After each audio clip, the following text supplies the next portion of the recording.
నమస్కారం. ఆదిలాబాద్ ప్రజలకు Adilabad cement corporation of India CCI గురించి ఒక ముఖ్యమైన విషయం తెలియనివనగా ఆదిలాబాద్ మున్సిపాలిటీకి సుమారు 4,80,00,000 వరకు మున్సిపాల్కు ట్యాక్స్ పే చేయాల్సి ఉంది. 22 కోట్లు కరెంటు బిల్ పే చేయాల్సి ఉంది. అర్లీ గ్రామ పంచాయతీకి ఇప్పటి వరకు ట్యాక్స్ కట్టలే, అది పే చేయాల్సి ఉంది. అంటే ఉద్యోగులకు జీతాలు ఇవ్వాల్సి ఉంది. ఇది ఉద్యోగుల జీతాలు అందరికీ 20 నుంచి 25 కోట్ల జీతాలు ఇవ్వాలి. అంటే ఇవాళ మున్సిపాలిటీకి ట్యాక్స్ పే చేయకుండా వాళ్ళు సీసీఐని డిస్మెంటల్ చేస్తున్నారు. దాని మీద ఆర్టీఐ యాక్ట్లు అడిగినాం, మీరు సీసీఐని కూలగొట్టడానికి పర్మిషన్ ఇచ్చిండ్రు అంటే వాళ్ళు ఇప్పటి వరకు మేము సీసీఐని కూలగొట్టేందుకు పర్మిషన్ ఇవ్వాలి అని చెప్తున్నారు. లెటర్ ఇవ్వాలి.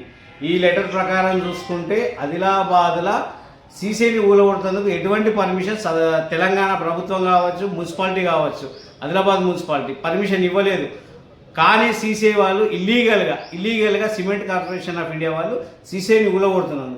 దీనికి నిన్న కాంగ్రెస్ నాయకులు ఒక ప్రెస్ మీట్ పెట్టి చెప్పడం జరిగింది. ఏమని? సీసీఐని పునఃప్రారంభించాలని చెప్తారు. అంటే సీసీఐని ట్యాక్స్ కట్టకుండా ఏ విధంగా సీసీఐని కూలగొడుతున్నారు?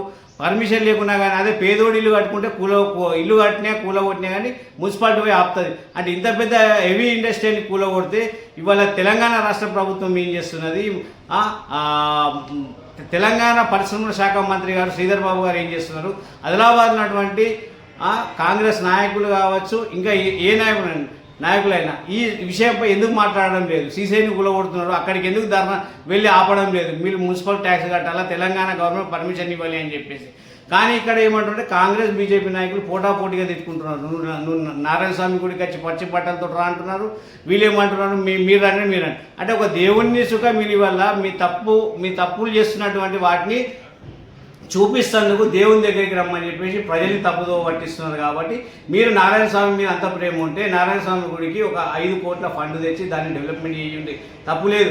కానీ ఇవల్ల మీరు పచ్చి నిజం, ఇది మీరు ఇచ్చిన information act Telangana Adilabad municipality ఇచ్చినట్టు నిజం.